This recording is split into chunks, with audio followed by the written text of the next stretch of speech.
ರಾಗ ಸುರಟಿ. ಯಾಸ ಪದ್ಮಾಸನಸ್ಥ ವಿಪುಲ ಕಟಿತಟೇ ಪದ್ಮಪತ್ರ ಯತಾಕ್ಷೇ ಗಂಭೀರಾವರ್ತನಾಭಿಃ ಸ್ತನಭರನಮಿತ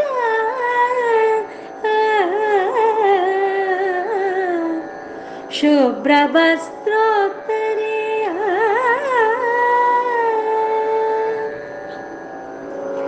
ಲಕ್ಷ್ಮೀ ದಿವ್ಯೈಃ ಗಜೇಂದ್ರೈಃ ಮಣಿಗಣಖಚಿತೈಃ ಸ್ನಾಪಿತಾ ಹೇಮಕುಂಭೈಃ ನಿತ್ಯೋ ಸಾ ಪದ್ಮಹಸ್ತಾ ಮಮ ವಸತು ಗೃಹೇ ಸರ್ವಮಂಗಲ್ಯ ಯುಕ್ತಾ.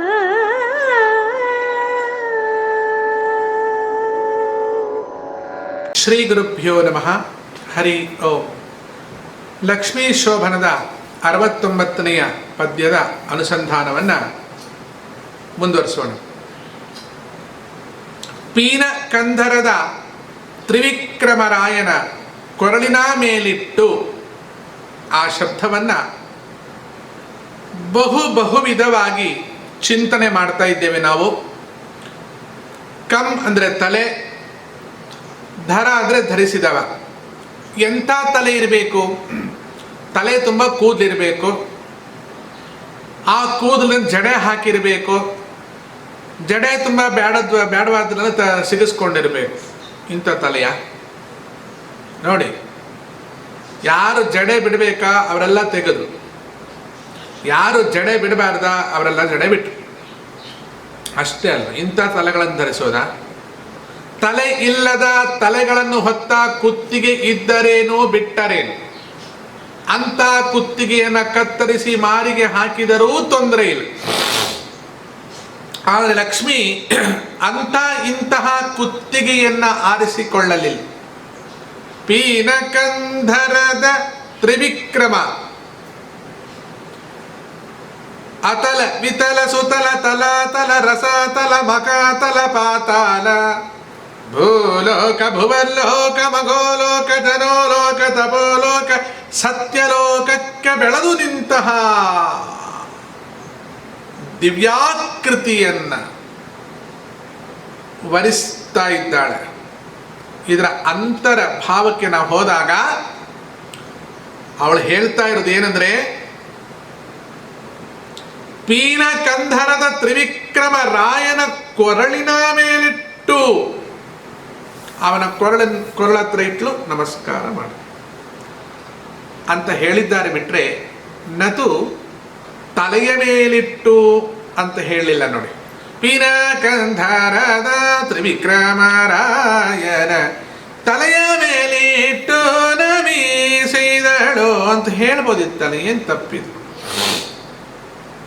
ರಾಜರು ತುಂಬ ಜಾಣರು, ಅವರಿಗೆ ಗೊತ್ತು ತಾರತಮ್ಯ ಸಿದ್ಧಾಂತ. ಅಲ್ಲಿ ತಾರತಮ್ಯ ಎನ್ನುವ ಜ್ಞಾನ ದುಃಖವನ್ನು ತರುವಂಥದ್ದಲ್ಲ. ಒಬ್ಬರು ದೊಡ್ಡವರು ಎಂದು ತಿಳಿದುಕೊಂಡು ನಾವು ಸ್ವಲ್ಪ ಸಣ್ಣವರಾಗಿ ನಡ್ಕೊಂಡ್ರೆ, ದೊಡ್ಡವರಾದವರು ನಮ್ಮನ್ನು ಸಣ್ಣವರು ಎಂದು ತುಳಿಯಬಾರದು. ಅಂಥವರು ದೊಡ್ಡವರಲ್ಲ. ದೊಡ್ಡವರು ದೊಡ್ಡವರಾಗಿದ್ದು ಇರ್ತಾರೆ, ಸಣ್ಣವರನ್ನ ಬಾಚಿ ಎತ್ಕೊಳ್ತಾರೆ. ಅಂಥವ್ರ ದೊಡ್ಡವರು ಅಂತ ಹೇಳೋದು. ಅಂಥವ್ರಿಗೆ ಮಾತ್ರ ತಲೆ ಬಾಗಬೇಕು, ಇಲ್ಲದೆ ತಲೆ ಸೆಟದು ನಿಲ್ಲಬೇಕು. ಇಲ್ಲಿ ನಾನು ಹೆಣ್ಣು ಮಕ್ಕಳನ್ನ ಸಣ್ಣವರನ್ನಾಗಿ ಮಾಡಿ, ಗಂಡಸರನ್ನ ದೊಡ್ಡವರನ್ನಾಗಿ ಮಾಡಿ, ಅವರನ್ನ ಪೀನ ಕಂಧರ ಮಾಡಿ, ನೀವೊಂದು ಕೊರಳ ಮೇಲಿಟ್ಟು ನಮಸ್ಕಾರ ಮಾಡಿಬಿಡಿ ಅಂತ ಹೇಳಕ್ಕೆ ರೆಡಿ ಇಲ್ಲ. ಮುಂದೆ ಯಾಕೆ ಅಂತ ಹೇಳ್ತೇನೆ, ಕೇಳಿಸ್ಕೊಳ್ಳಿ. ಲಕ್ಷ್ಮೀದೇವಿ ಅವನ ಕೊರಳಿನ ಮೇಲಿಟ್ಟು ನಮಸ್ಕಾರ ಮಾಡಿದಳೆ ವಿನಃ ನತು ಅವನ ತಲೆಯ ಮೇಲೆ ಇಡಲಿಲ್ಲ. ಏನಿದು? ಯಾಕೆ ಹಾಗೆ ಮಾಡಿದ್ಲು? ಸಮಾಜಕ್ಕೆ ಒಂದು ಪಾಠವನ್ನ ಲಕ್ಷ್ಮೀದೇವಿ ತೋರಿಸ್ಕೊಟ್ಲಂತೆ. ಏನು ತೋರಿಸ್ಕೊಟ್ಲು? ಏನದು ಪಾಠ? ಯಾವಾಗಲೂ ಹೆಣ್ಮಕ್ಳು ಅಂದರೆ ಹೆಣ್ಮಕ್ಳೇ. ಹೆಣ್ಮಕ್ಳು ಗಂಡ್ಮಕ್ಳು ಆಗೋದುಂಟ ಅಲ್ಲ? ಹಾಗೆಲ್ಲಾದರೂ ಬರ್ತಿದ್ದಾರ? ಹೆಣ್ಮಕ್ಳು ಅಂದ್ರೆ ಹೆಣ್ಮಕ್ಳೇ ಅಂತದೇ ಹೇಳೋದು, ಗಂಡು ಮಕ್ಳು ಅಂದ್ರೆ ಗಂಡು ಮಕ್ಕಳೇ ರೀ. ಹೆಣ್ಮಕ್ಳು ಅಂದ್ರೆ ಹೆಣ್ಮಕ್ಳೇ, ಗಂಡು ಮಕ್ಕಳು ಅಂದ್ರೆ ಗಂಡು ಮಕ್ಕಳೇ. ನೋಡಿ, ಹೆಣ್ಮಕ್ಕಳು ಕೆಳಗೆ ಬಂತದ್ದು, ಗಂಡು ಮಕ್ಕಳು ಮೇಲಿದೆ ನೋಡಿ. ಗಂಡು ಮಕ್ಕಳು, ಗಂಡು ಮಾ ಉಂಟಲ್ರಿ, ಗಂಡ್ ಅನ್ನೋ ಶಬ್ದ ಮೇಲೆ ನೋಡಿ, ಹೆಣ್ಮಕ್ಳು ಅಂತ ಕೆಳಗಿದೆ ಅಲ್ವಾ. ಹೇಳ್ತೇನೆ ಮುಂದೆ, ಬಹಳ ಹೆಣ್ಮಕ್ಳು ಬೇಜಾರು ಮಾಡ್ಕೊಳ್ಬೇಡಿ, ನಿಮ್ಮ ಪರವಾಗಿ ಮಾತಾಡ್ತೇನೆ ನಾನು. ಹೀಗೆ ತಾನು ಪತಿಗಿಂತ ಕೆಳಗಿನವಳು, ತಾನು ಎಂದೆಂದು ಪತಿಗಿಂತ ಕೆಳಗಿನವಳೇ ಅಂತ ತೋರಿಸಿಕೊಟ್ಲು ಲಕ್ಷ್ಮೀದೇವಿ. ಲಕ್ಷ್ಮಿ ಹೇಳ್ತಾಳೆ ಅಂಬರಣಿ ಸೂಕ್ತದಲ್ಲಿ, ಪರಹದಿನ ಪರಯೇನ ಪೃಥಿವ್ಯೈ ತಾವತಿ ಮಹಿನ ಸಂಭಾವೋವ ಓಂ. ಏನ್ ಹಾಗಂದ್ರೆ ಅರ್ಥ, ಪರೋದಿನ ಪರ ಏವ ಅಂದ್ರೆ ಏನು? ನಾನು ಸ್ವರ್ಗಲೋಕಕ್ಕಿಂತ ದೊಡ್ಡವಳು, ಈ ಭೂಲೋಕಕ್ಕಿಂತ ನಾನು ದೊಡ್ಡವಳು. ಆದ್ರೆ ನಾನು ಎಷ್ಟೇ ದೊಡ್ಡವಳಾಗಿದ್ರೂ ಕೂಡ ಇವನ ಮುಂದೆ ನಾನು ಇಷ್ಟೇ ಅನ್ಲಂತ. ನನ್ನ ವರ್ಣನೆ ಹಿಂದಿನ ಪದ್ಯಗಳಲ್ಲಿ ಹೇಳಿದ್ದೇನೆ, ಅಕ್ಷರ ಅಂತ ಕರಿಬೇಕಾಗಿತ್ತು ಸ್ತ್ರೀಗೆ, ಆದರೆ ಅಕ್ಷರಃ ಅಂತ ಹೇಳಿದ್ದಾನೆ ಪರಮಾತ್ಮ ಅಲ್ವೋ. ನಾನು ಗಂಡು ಬೀರಿ, ಆದರೆ ಈ ಗಂಡನ್ನು ನಾನು ಮೀರಿ, ನಾನು ಗಂಡು ಬೀರಿ, ಈ ಗಂಡನ್ನು ನಾನು ಮೀರಿ ಇವನ ಎತ್ತರಕ್ಕೆ ಏರಿ ನನ್ನ ಗುಣಗಳನ್ನು ಸೋರಿ ಹಾಳಾಗಲು ನನಗಿಷ್ಟವಿಲ್ಲ. ದೊಡ್ಡವರು ದೊಡ್ಡವರೇ, ಸಣ್ಣವರು ಸಣ್ಣವರೇ. ಇವನ ಮುಂದೆ ನಾನು ಇಷ್ಟೇ ಅಂದುಬಿಟ್ಲಂತೆ ಲಕ್ಷ್ಮೀದೇವಿ. ತಾವತಿ ಮಹಿನ ಸಂಭಾವೋಭ ನೋಡಿ, ತಾವತಿ ಮಹಿನ ಸಂಭಾವೋಭ ಓಂ. ನನ್ನ ಸಾಮರ್ಥ್ಯಗಷ್ಟೇ ಇದ್ರೂ ಕೂಡ ಇವನ ಪರಾಕ್ರಮಕ್ಕೆ, ಈ ತ್ರಿವಿಕ್ರಮರಾಯನ ಪರಾಕ್ರಮತೆಗೆ ಇಷ್ಟೇ, ಕೊರಳಿಗಿಂತ ಮೇಲೆ ಏರುವವಳು ನಾನಲ್ಲ. ಆದ್ದರಿಂದಲೇನೋ ವಾದಿರಾಜರು ಪೀನ ಕಂಧರದ ತ್ರಿವಿಕ್ರಮರಾಯನ ಕೊರಳಿನ ಮೇಲಿಟ್ಟು ಅಂತ ಹೇಳಿದ್ದಾರೆ ವಿನಃ ತಲೆಯ ಮೇಲಿಟ್ಟು ಅಂತ ಹೇಳಲಿಲ್ಲ. ಹಾಗಾದ್ರೆ ಲಕ್ಷ್ಮಿ ಎಷ್ಟು ಎತ್ತರಕ್ಕೆ ಬೆಳೆದ್ಲು? ಎಷ್ಟು ಎತ್ತರಕ್ಕೆ ಬೆಳೆದ್ಲು? ದೇವರ ಕುತ್ತಿಗೆ ತನಕ ಮಾತ್ರ ಬೆಳೆದದ್ದು, ಅದಕ್ಕಿಂತ ಮೀರಿ ಬೆಳೀಲಿಲ್ಲ ಲಕ್ಷ್ಮಿ. ಅಷ್ಟೇ ಅಲ್ಲ, ಅದಕ್ಕೆ ಮೀರಿ ಬೆಳೆಯುವ ಸಾಮರ್ಥ್ಯ ನನಗಿಲ್ಲ, ನಾನು ಸಮರ್ಥಳಲ್ಲ ಅಂತ ತೋರಿಸಿಕೊಟ್ಟಿದ್ದಾಳೆ. ಅವಳು ದುರ್ಗಾದೇವಿಯೇ ಇರಬಹುದು, ಶತಚಾಮುಂಡಿಯೇ ಇರಬಹುದು, ಪ್ರತ್ಯಂಗಿರ ಏನು ಬೇಕಾದ್ರೂ ಕರೀರಿ ಅವಳನ್ನು. ಆದರೆ ಅವಳ ಕೊರಳಲ್ಲಿ ಆ ದಿವ್ಯ ಪುರುಷನ ಮಾಂಗಲ್ಯ ಇಲ್ಲದಿದ್ದರೆ ಅವಳು ಶೋಭಿಸ್ತಾಳೆ, ಮಾರಿಯಾಗಿ ಹೆಮ್ಮಾರಿಯಾಗಿ ಕಾಣಿಸ್ತಾಳೆ ವಿನಃ ಗಂಡನ್ನ ಬಿಟ್ಟ ನಾರಿ ಕರಪರರ ಕಣ್ಣಿಗೆ ಮಾರಿ ಅಂತ ಕೇಳಿಲ್ವೋ? ಹಾಗೆಲ್ಲ ಹೇಳಬಾರ್ದು ರೀ. ಅವಳು ಬಿಟ್ಟಿದ್ರೆ ಮಾತ್ರ, ಅವನು ಬಿಟ್ಟಿದ್ರೆ ಅವನು ಮಾರಾನೆ, ದೊಡ್ಡ ಮಾರಪ್ಪ ಅವನು. ಹಾಗೆ ದೇವರ ಕುತ್ತಿಗೆಯ ತನಕ ಮಾತ್ರ ನನಗೆ ಬೆಳಿಲಿಕ್ಕೆ ಅವಕಾಶವನ್ನು ದೇವರೇ ಕೊಟ್ಟದ್ದೇ ವಿನಃ ದೇವರನ್ನ ಮೀರಿ ಬೆಳೆಯುವ ಅವಕಾಶವನ್ನ ನಾನು ಎಂದೂ ತಗೊಳ್ಳಿಕ್ಕೆ ತಯಾರಿಲ್ಲ. ಒಂದು ಪಕ್ಷ ನಾನು ಹಾಗೆ ಬೆಳೆದರೂ ದೇವರ ಬೆಳವಣಿಗೆ ಮತ್ತಷ್ಟು ಮೇಲೇ ಉಂಟಲ್ವ. ಯಾಕೆಂದ್ರೆ ಅವನು ಪುರುಷ ಎನ್ನುವುದನ್ನು ತೋರಿಸಿಕೊಡ್ತಾಳೆ ಲಕ್ಷ್ಮೀದೇವಿ. ಸಮಾಜಕ್ಕೆ ಈ ಪಾಠವನ್ನು ಹೇಳಿಕೊಡ್ತಾ ಇದ್ದಾಳೆ. ಇದನ್ನು ಸರಿಯಾಗಿ ಕೇಳಿದರೆ ಮನೆಯಲ್ಲಿ ಗಲಾಟೆನೇ ಇರೋದು. ಸರಿ, ನೀವು ಕೊರಳಿನ ಮೇಲಿಟ್ಟು ನಮಿಸಿದಾಳು, ಅದನ್ನು ಹೇಳುವಾಗ ನೀವು ಕೊರಳಿನ ಮೇಲೆ ಇಟ್ಟಿದ್ದಾಳೆ, ತಲೆ ಮೇಲೆ ಇಡಲಿಲ್ಲ ಅಂತ ಹೇಳ್ತಾ ಇದ್ದೀರಲ್ವಾ? ಮಾಲಿಕೆಯನ್ನು ಕೊರಳಿನ ಮೇಲೆ ಇಡೋದು ಹೌದಲ್ವಾ? ಯಾವುದಾದ್ರೂ ಲಗ್ನದ ಮನೆಯಲ್ಲಿ ಮಾಲಿಕೆ ತಗೊಂಡು ಪಾದದ ಮೇಲೆ ಹಾಕೋದುಂಟಾ? ಪಾದ ಸರಿಯಾಗಿ ಹೂ ಕೊಟ್ಟಿರ್ತಾರೆ, ಹುಡುಗಿ ಹಿಡ್ಕೊಂಡು ಹೋಗ್ತಾ ಇರ್ತಾರೆ, ಡಬ್ ಡಬ್ ಡಬ್ ಡಬ್ ಡಬ್ ಪೇ ಪೇ ಪೇ ಪೇ ಪೇ ನುಡಿಸ್ತಾ ಇರ್ತಾರೆ, ಪೇ ಪೇ ಪೇ. ಅವ್ರು ಸ್ಟಾರ್ಟಿಂಗ್ ರೀ ಅವ್ರಿ ಪಾಪ,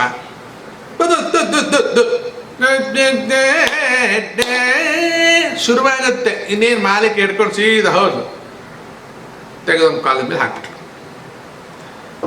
ಕೊರಳಿನ ಮೇಲಲ್ಲದೆ ಪಾದದ ಮೇಲೆ ಯಾರಾದ್ರೂ ಕಾಲಿನ ಮೇಲೆ ಹಾಕ್ತಾರ?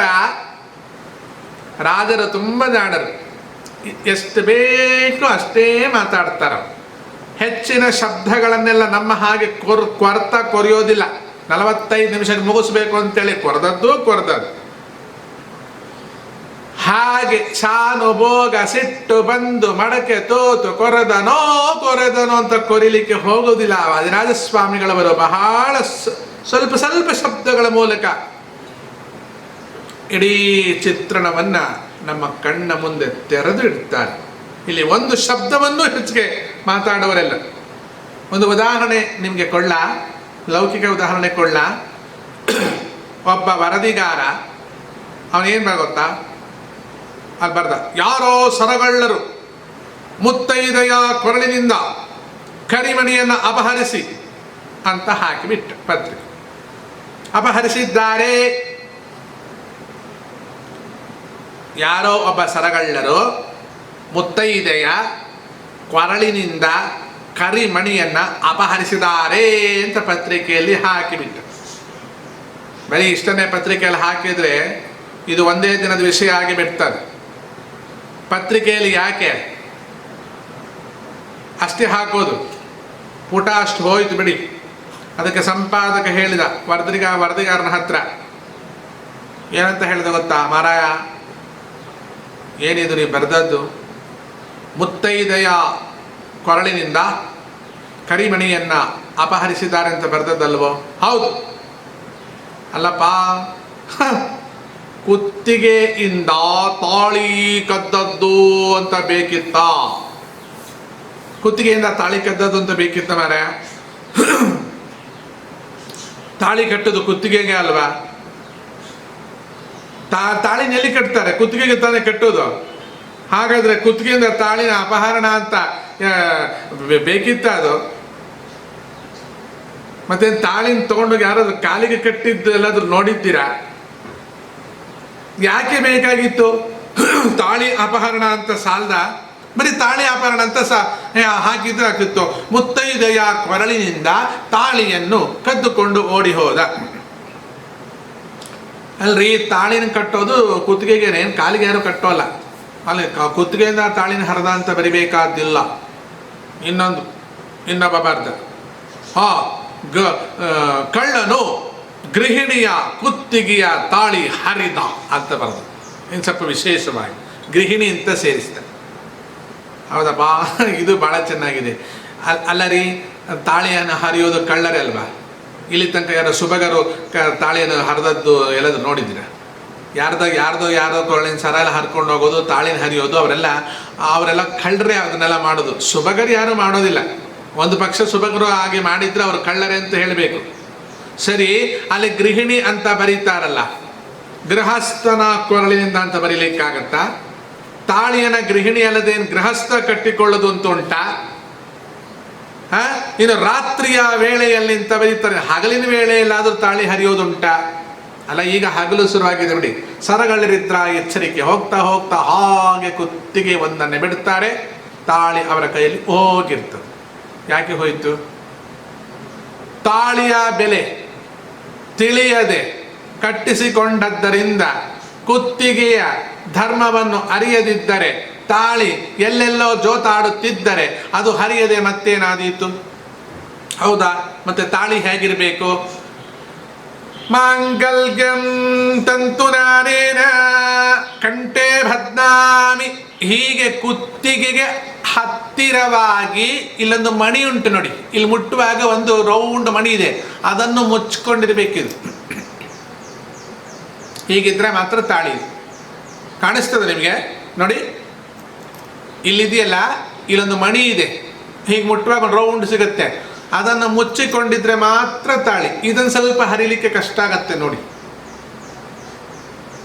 ಇನ್ನು ಕೆಲವರು ತಾಳಿ ಕಟ್ಕೊಂಡಿರ್ತಾರೆ, ಇಷ್ಟುದ್ದ ಇಲ್ಲಿಗೆ ಹೀಗೆ.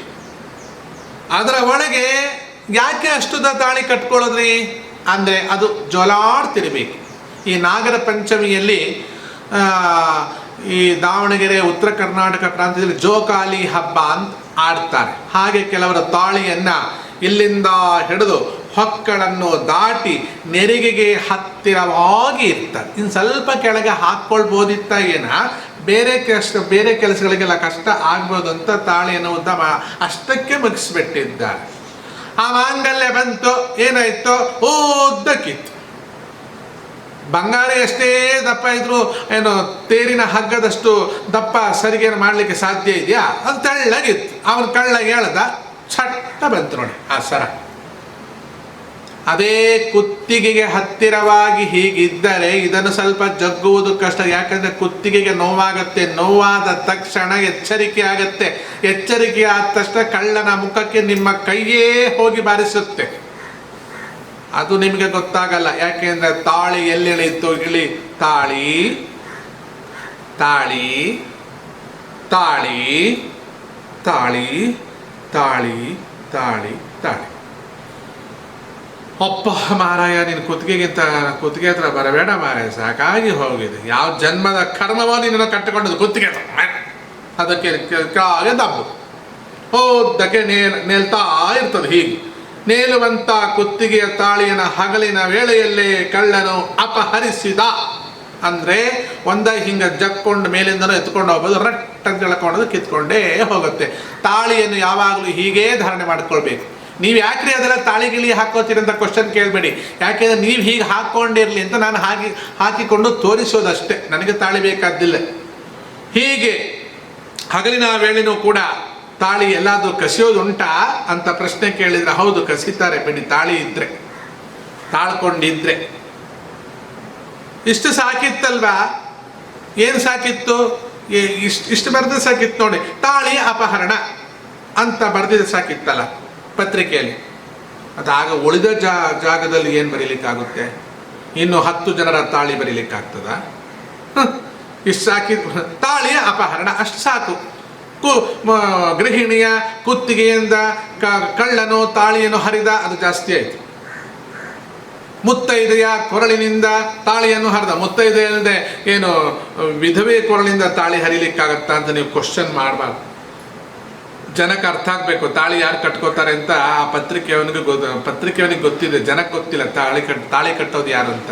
ತಾಳಿ ಕಟ್ಟೋದು ಯಾರು, ತಾಳಿ ಕಟ್ಕೊಳ್ಳೋದು ಯಾರು ಅಂತ. ತಾಳಿ ಕಟ್ಕೊಳ್ಳೋದು ಮುತ್ತೈದೆಯರು ಅಂತ ಜನಕ್ಕೆ ಗೊತ್ತಾಗಲಿ. ತಾಳಿ ಕಟ್ಕೊಳ್ಳೋದು ಗೃಹಿಣಿಯರು ಅಂತ ಜನಕ್ಕೆ ಗೊತ್ತಾಗಲಿ ಅಂತ ಪಾಪ ಅವನು ತಲೆ ಓಡಿಸಿ ಬರೆದದ್ದು, ತಲೆ ಇಲ್ಲದೆ ಬರೆದದ್ದು ಅಲ್ಲ. ಹೀಗೆ ಮಾಮೂಲಿ ಜನರೇ ಜುಜುಬಿ ಪತ್ರಿಕೆಯೊಳಗೆ ಹೆಚ್ಚು ಶಬ್ದಗಳನ್ನು ಹಾಕೋದಿಲ್ಲ, ಬಳಸೋದಿಲ್ವಂತೆ. ಇನ್ನು ಶ್ರೀಮದ್ ವಾದಿರಾಜ ತೀರ್ಥ ಶ್ರೀಚರಣರು ಮಹಾಜ್ಞಾನಿಗಳು, ಯೋಗಿ ವಂದ್ಯರು, ಅಂಥವ್ರಿಗೆಲ್ಲಾದರೂ ಈ ಶೋಭನ ಪದದಲ್ಲಿ ತಿಕ್ಕಲಾಗಿ ಬೇಕಂದ ಪೀನ, ಕಂಧರ, ಕುತ್ತಿಗೆ ಏನೇನೋ ಕೆಲಸಕ್ಕೆ ಬಾರದೆಲ್ಲ ಬೆಳೆಸಲಿಕ್ಕೋಸ್ಕರ ಶಬ್ದಗಳನ್ನು ಹಾಕಿದ್ದಾರೆ ಅಂತ ತಿಳ್ಕೊಂಡಿದ್ದೀರಾ? ಹಾಗಾದ್ರೆ ಪೀನ ಕಂಧರದ ತ್ರಿವಿಕ್ರಮರಾಯನ ಕೊರಳಿನ ಮೇಲಿಟ್ಟು ನಮಿಸಿದಳು ಅಂತ ಹೇಳಿದ್ರ ಉದ್ದೇಶ ಏನು? ಏನದ ಉದ್ದೇಶ? ಪೀನ ಅಂದ್ರೆ ಏನೋ ಉದ್ದವಾದ ಕುತ್ತಿಗೆಯ. ಏನು ಚೆನ್ನಾಗಿರುತ್ತೆ ಅದು. ಮೈ, ಹೊಟ್ಟೆ, ಕುಂಡೆ, ತೊಡೆ, ಪಾದ, ಅದಕ್ಕೆ ತಕ್ಕಂತೆ ಕುತ್ತಿಗೆ ಇದ್ರೆ ಚಂದ. ಅದಕ್ಕಿಂತ ಹೆಚ್ಚಿಗೆ ಕೊಕ್ಕರೆ ಥರ ಇದ್ರೆ ಏನು ಚಂದ. ಹಿಂಗೆ ಅಲ್ಲಾಡ್ತಾ ಇದ್ರೆ ಕುತ್ತಿಗೆ, ಉದ್ದ ಕುತ್ತಿಗೆ ಅಲ್ವಾ, ಹಿಂಗೆ ಈ ಕಡೆ ಎತ್ತಬೇಕು, ಎತ್ತಬೇಕು ಅಂತ ಕುತ್ತಿಗೆ ಇತ್ತು ಅವನಿಗೆ. ಪೀನ ಅನ್ನುವ ಶಬ್ದಕ್ಕೆ ಉದ್ದವಾದ ಕುತ್ತಿಗೆ ಅಂದ್ರೆ ಅರ್ಥ ಅವನ ಹಯಗ್ರೀವ ಅಂತ ಅರ್ಥ. ಕುತ್ತಿಗೆಗೆ ನೋಡಿ, ಕುತ್ತಿಗೆ ಉದ್ದ ಉಂಟ ಇಲ್ವಾ? ಉದ್ಗೀರ್ಯಂತೆ ಅನಿಶಂಕಿತಃ.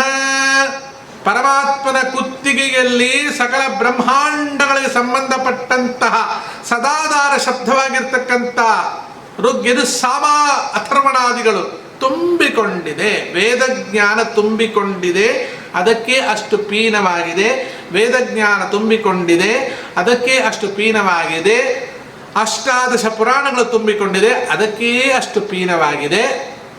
ಎಲ್ಲ ಜ್ಞಾನಗಳು ಅದರಲ್ಲಿ ಬೆರೆತುಕೊಂಡಿದೆ, ಅದಕ್ಕೇ ಅಷ್ಟು ಪೀನವಾಗಿದೆ ಅಂತವೇ ಅರ್ಥ. ಬಿಟ್ಟರೆ ದೇಹಕ್ಕಿಂತ ಒಂದು ಮೊಳ ಎತ್ತರ ಕುತ್ತಿಗೆ ಇದೆ ಅಂತ ಅರ್ಥ ಅಲ್ಲ. ಅಂದರೆ ಒಳ್ಳೊಳ್ಳೆಯ ಶಬ್ದಗಳನ್ನು ದೀರ್ಘಕಾಲ ಅಂದರೆ ತುಂಬ ಹೆಚ್ಚು ಕಾಲ ನುಡಿಯುವ ಕುತ್ತಿಗೆ ಅಂತ ಅರ್ಥ, ಬೇರೆ ಏನು ಅರ್ಥ ಅಲ್ಲ. ಏನು ಹೇಳಿ, ಬಹಳ ಒಳ್ಳೆಯ ಶಬ್ದಗಳನ್ನು ದೀರ್ಘವಾಗಿ ನೋಡಿ. ಆನೆ ಉಸಿರು ಹೆಂಗೆ ಎಳ್ಕೊಳ್ಳುತ್ತೆ, ಅದು ಸೊಂಡಿಲು ಅಂತೀವಿ, ನಿಜವಾದ ಸೊಂಡಿಲಲ್ಲ, ಅದರ ಮೂಗು ಉದ್ದ ನೋಡಿ. ಅದಕ್ಕೇನು ಮಾಡುತ್ತೆ,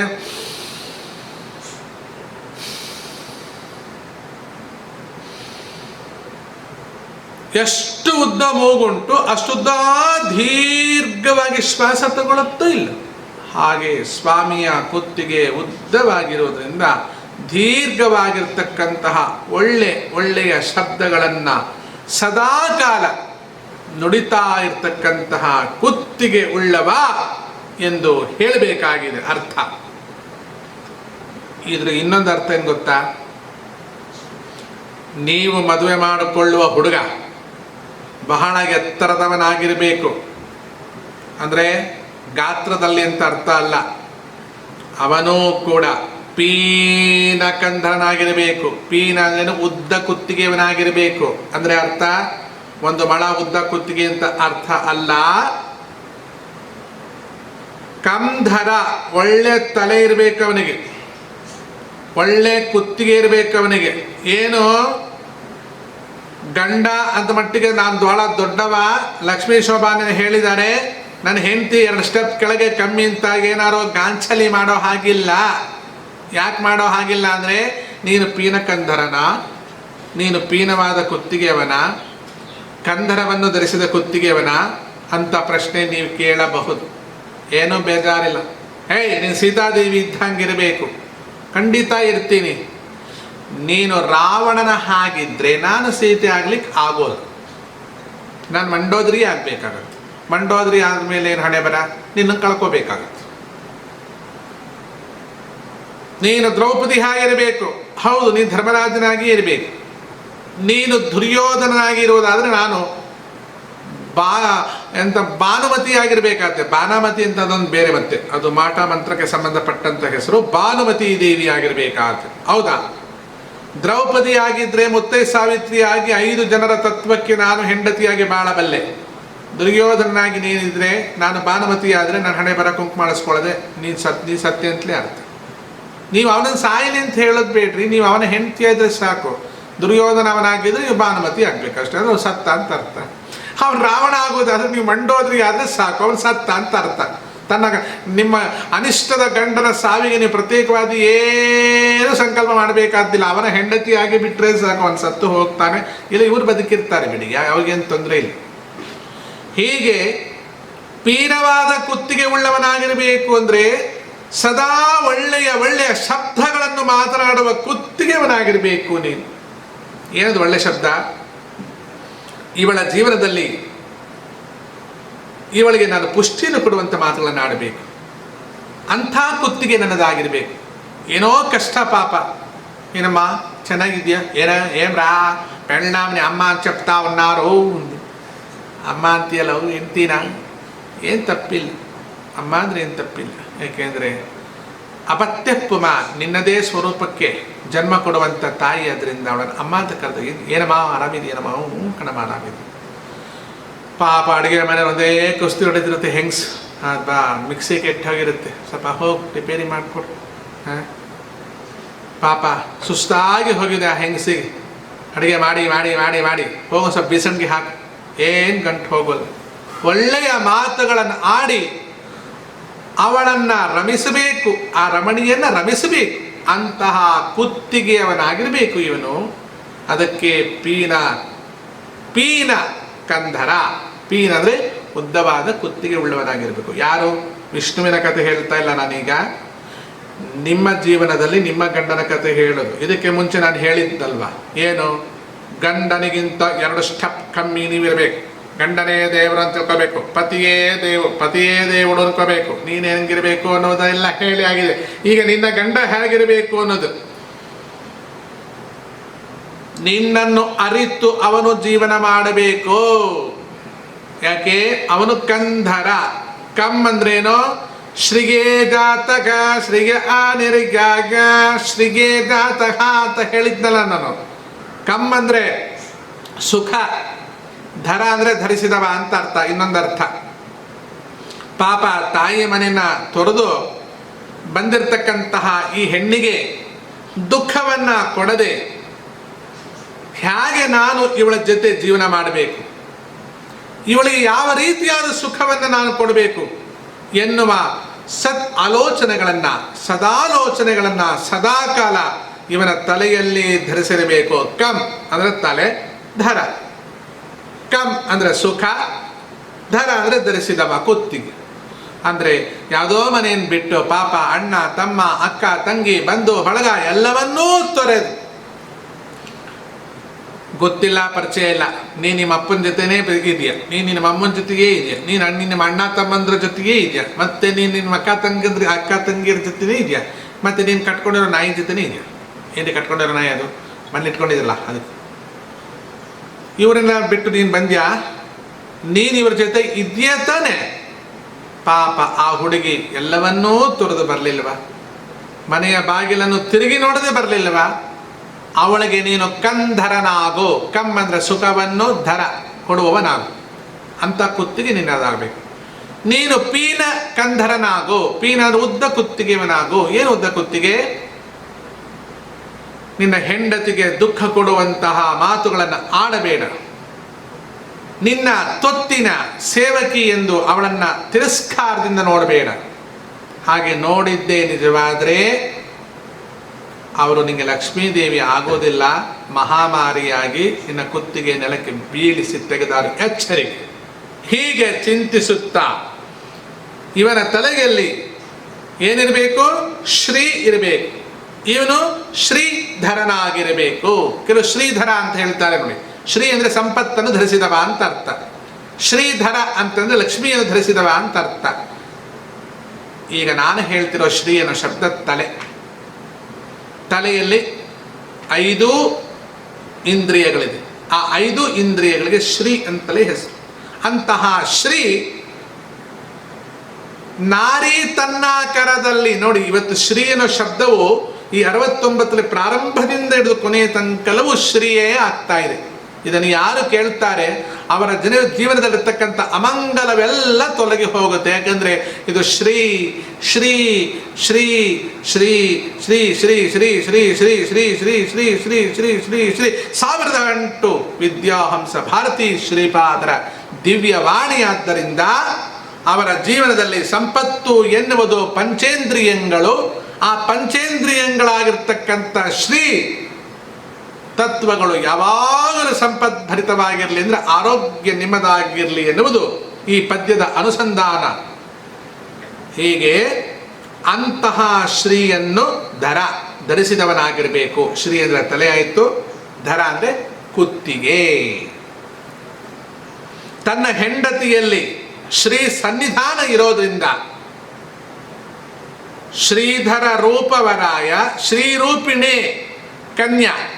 ತನ್ನ ಹೆಂಡತಿಯಲ್ಲಿ ಲಕ್ಷ್ಮೀ ಸ್ಥಾನ ಇರೋದ್ರಿಂದ, ಶ್ರೀರೂಪ ಇರೋದ್ರಿಂದ ಅಂತ ಶ್ರೀಯನ್ನ ನಾನು ಸುಖವಾಗಿ ಇರಿಸಬೇಕು. ಅಂದರೆ ಇವಳನ್ನು ತನ್ನ ತಲೆಯಲ್ಲಿ ಹೊತ್ಕೊಳ್ಬೇಕು ಅಂತ ಅರ್ಥ.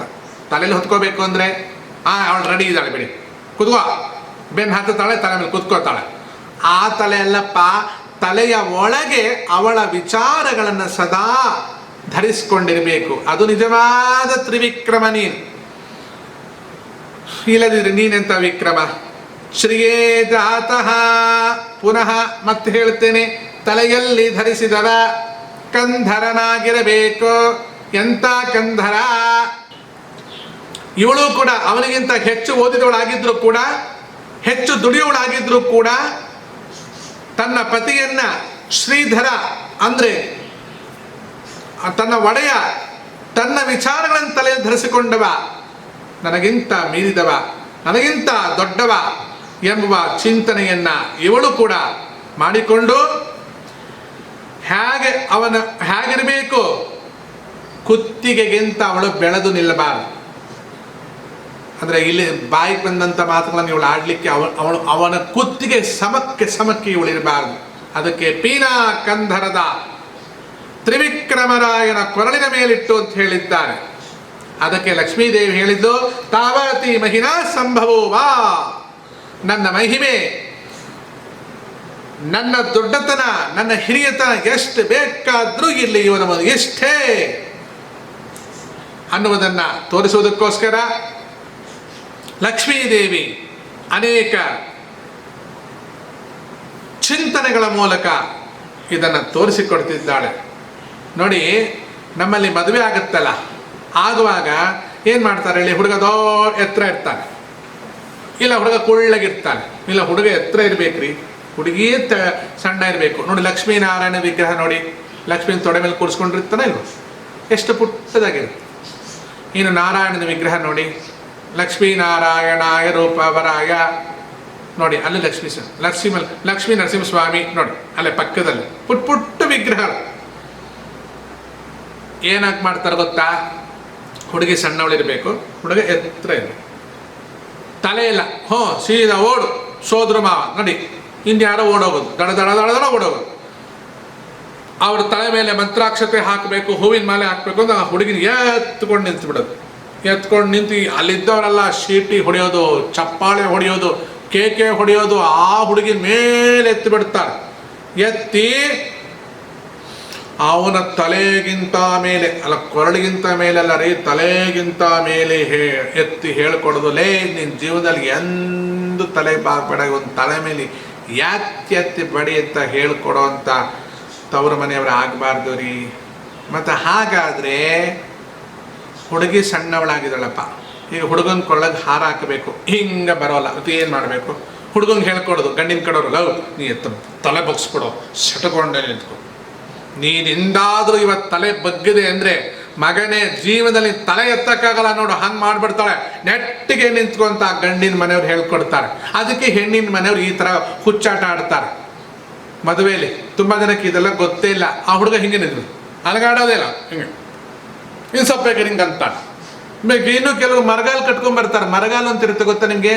ಎಷ್ಟೋದ ಕಾಲು. ಆ ಮರಗಾಲು ಅಂತ ಚಿತ್ರದುರ್ಗದ ಕಡೆ ಎಲ್ಲ, ಈ ಮುರುಘರಾಜೇಂದ್ರ ಸ್ವಾಮಿ ಮಠದ ಹತ್ರ ಎಲ್ಲ ದೊಡ್ಡ ದೊಡ್ಡ ಉತ್ಸವಗಳಾಗುವಾಗ ಒಂದೊಂದು ಲೈಟಿನ ಕಂಬದಷ್ಟು ಮರಗಾಲನ್ನು ಕಟ್ಕೊಂಡು ಹಿಂಗೆ ನಡ್ಕೊಂಡ್ಬರ್ತಾ ಇರ್ತಾರೆ. ಆ ಥರ ಮರಗಾಲು ಕಟ್ಕೊಂಡು ನಿಂತ್ಕೊಳ್ಳೋರು ಇದ್ದಾರೆ. ಅದಕ್ಕೆ ಹಿಂಗೆ ಸಟ್ಕೊಂಡು ನಿಂತ್ಕೊಂಡಿರ್ತಾನೆ ಹುಡುಗ. ಆಗ ಹುಡುಗಿ ಕಡೆಯವ್ರು ಏನು ಮಾಡಿದ್ರು, ಎತ್ತಿ ಬಿಡ್ತಾರೆ ಮೇಲೆ, ಎತ್ತಿ ತಲೆ ಮೇಲೆ ಹಾಕು, ಕೊಟ್ಟು ಅಂತಾರೆ ಸಗಣಿ ಎಸಿ ಅಂತ, ತಲೆ ತಿನ್ನೋನಿಗೆ ಅಂತ ಹೇಳಿ ಕೊಡುವಂತೆ ಇಂಥ ಮದುವೆಗಳು ಚೆನ್ನಾಗಿರುತ್ತಾ? ಮತ್ತೇನು ಮಾಡಬೇಕು? ಹುಡುಗಿ ಸಣ್ಣವಳಾಗಿದ್ದಾಗ ಅವಳ ಮಾಲೆಯನ್ನು ಇನ್ನೇನು ಕೊರಳ ಹತ್ರ ಹಿಂಗೆ ಕಷ್ಟಪಡಬೇಕಾದ್ರೆ ಹುಡುಗ ತಲೆಬಾಗಿ, ಅಮ್ಮ ಲಕ್ಷ್ಮೀ ಬಾ ಈ ಕೊರಳಿಗೆ ಹಾಕು ಅಂತ ಹೇಳಿ ಈಗ ಬಗ್ಗಬೇಕು. ಕಾರಣ ಇಷ್ಟೇ, ಬಾಗಿದವ ಬೆಳಗಿಂತ ದೊಡ್ಡವ, ಬಾಗಲು ಬಾರದವ ಜೀವನದಲ್ಲಿ ತಲೆ ಎತ್ತದವ. ಯಾಕೆ ಅಂದರೆ ಬಾಳೆ ಮರ ಬಾಗಿದ ತಕ್ಷಣ ಬಾಳೆ ಮರಕ್ಕೆ ಬೆಲೆ ಕಮ್ಮಿಯಾಗಿದೆ ಅಂತ ಅರ್ಥ ಅಲ್ಲ. ಬಾಳೆ ಮರದಲ್ಲಿ ಗೊನೆ ಬಹಳ ಭಾರವಾಗಿದೆ. ಫಲವಿದು ಬಾಳ್ದುದಕ್ಕೆ ಶ್ರೀಹರಿಗ ಗುಣಗಳ ಅರಿತು ನಡೆಯುವುದಕ್ಕೆ, ಫಲವಿದು ಬಾಳ್ದುದಕ್ಕೆ. ಈ ರೀತಿಯಾಗಿ ಚಿಂತನೆ ಮಾಡ್ತಾ ಅಲ್ಲಿ ಸುತ್ತಲೂ ವಾದ್ಯ ಪ್ರಾರಂಭವಾಯಿತು. ದೇವದುಂದುಭಿಗಳು ಮೊಳಗಲು ಶುರುವಾಯಿತು. ಜಾಗಟೆ ಕನ್ನಡ ಏನೆಲ್ಲ ಆನಂದ, ಎಲ್ಲರೂ ಸಂತೋಷ ಪಡ್ತಾ ಇದ್ದಾರೆ.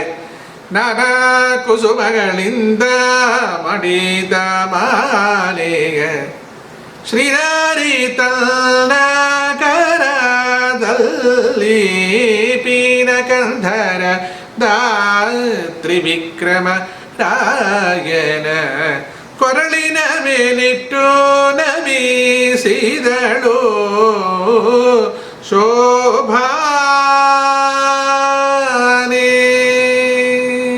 69ನೆಯ ಪದ್ಯದಲ್ಲಿ ಕಸ್ತೂರಿ ತಿಲಕವನ್ನು ಧಾರಣ ಮಾಡಿದ ಶ್ರೀಹರಿಯ ಕೊರಳಿನಲ್ಲಿ, ತ್ರಿವಿಕ್ರಮರಾಯನ ಕೊರಳಿನಲ್ಲಿ, ಅಜಿತನಾಮಕ ಪರಮಾತ್ಮನ ಕೊರಳಿನಲ್ಲಿ, ಹಯಗ್ರೀವನ ಕೊರಳಿನಲ್ಲಿ, ದಧಿವಾಮನ ರೂಪದ ಪರಮಾತ್ಮನ ಕೊರಳಿನಲ್ಲಿ ಸಾಕ್ಷಾತ್ ಇಂದಿರಾ ದೇವಿ ಶ್ರೀ ಮಹಾಲಕ್ಷ್ಮೀ ದೇವಿ ಮೇಲು ಹೊದ್ದಿಕೆಯನ್ನು ಹೊದ್ದು ಶುದ್ಧ ಪೀತಾಂಬರವನ್ನು ಉಟ್ಟು ಘಮ ಘಮಿಸುವ ಆ ವರಮಾಲಿಕೆಯನ್ನು ಅವನ ಕೊರಳಿನಲ್ಲಿಟ್ಟು ನಮಸ್ಕಾರ ಮಾಡಿದಾಗ ಸಕಲ ದೇವತೆಗಳು ನಿಂತಲ್ಲೇ ನಿಂತು ಅವರ ತಲೆಯ ಮೇಲೆ ದೇವಾಕ್ಷತೆಯನ್ನು ಹಾಕಿ ಎಲ್ಲರೂ ಕೂಡ ಅವರನ್ನು ಹರಸಲೆಲ್ಲ ಎಲ್ಲರೂ ನಮಸ್ಕರಿಸಿ ಹರಿಸಿ ಎಂದು ಕೇಳಿದರಂತೆ. ಶೋಭಾನಿ